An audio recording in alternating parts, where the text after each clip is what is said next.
आफ्नो तर्कहरू प्रस्तुत गर्नको लागि हार्दिक अनुरोध।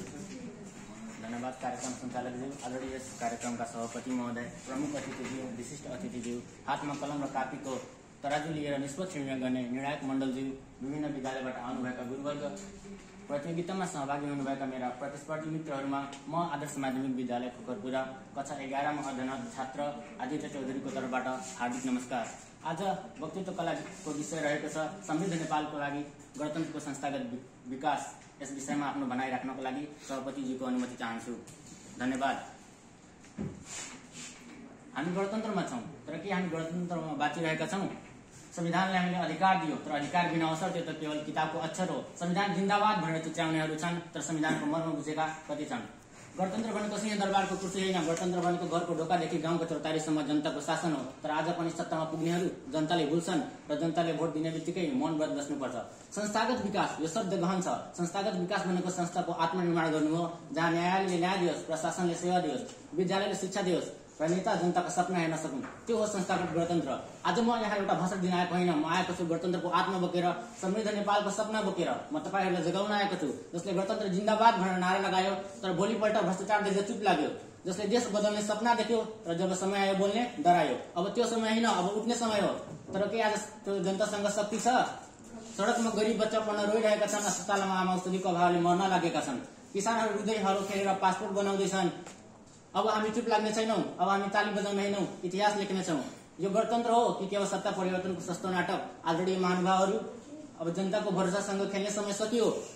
हामी त्यो पुस्ता हौं जसले 10 वर्षमा इतिहास फेर्नेछ। हामी चाह्यौं भने संविधान बदल्न सक्छौं, हामी उठ्यो भने सिंहको व्यवस्था हल्लाउन सक्छौं। हामी नेपाल बनाउनेछौं जहाँ बलियो नेता होइन, बलियो संस्था हुन्छ, जहाँ ठूलो पद होइन, ठूलो जनता हुन्छ, जहाँ विदेशी अवसर होइन, आफ्नै माटोमा सपना हुन्छ। साथीहरूमा हामीहरू उठ्नुपर्छ। आजै अहिले कसैले बोल्दैन भने हामी बोलौं, कसैले हिँड्दैन भने हामी दौडौं, कसैले थाल्दैन भने हामी विकासको क्रान्ति सुरु गरौं। अब नारा होइन, परिवर्तन चाहिन्छ। अब ममता होइन, क्रान्तिको हुंकार चाहिन्छ। अब त्यो दिन चाहिन्छ जब हाम्रो शास्त्रले नेपालको भविष्य लेख्छ। हामी त्यस्तो संस्था चाहन्छौं जसले राज्यले होइन, नागरिकलाई डर लागोस्, जसले सेवा दिने होस्, चाकरी होइन, जसले युवालाई विदेश पठाउने होइन, नेपालमा सम्भावना दिने होस्।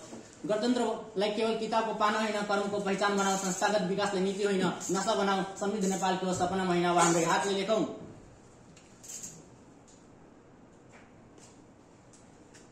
हाम्रा संस्थाहरू, अदालत, शिक्षा, प्रहरी, प्रशासन यी सबै सशक्त होइन, सत्ताका लाचार छाया बनेका छन्।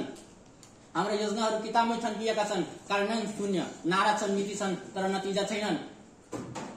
हामीले प्रणाली बलियो बनायो भने नेता कस्ता छन् फरक पर्दैन, तर प्रणाली कमजोर भयो भने सिद्धान्त पनि मर्छ, संविधान पनि। कसरी हुनेछ गणतन्त्रको संस्थागत विकास? शिक्षा पद्धतिले साक्षर होइन, सचेत नागरिक उत्पादन गर्नुपर्छ।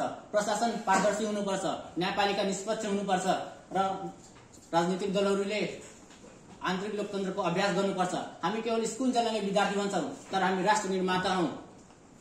म तपाईलाई सोध्न चाहन्छु कि हामी गणतन्त्र ल्याएर काम सकिएको ठानिरहेका छौं? गणतन्त्र केवल घोषणा गर्ने विषय होइन, यो अभ्यास गर्ने, जोगाउने र बलियो बनाउने जिम्मेवारी हो।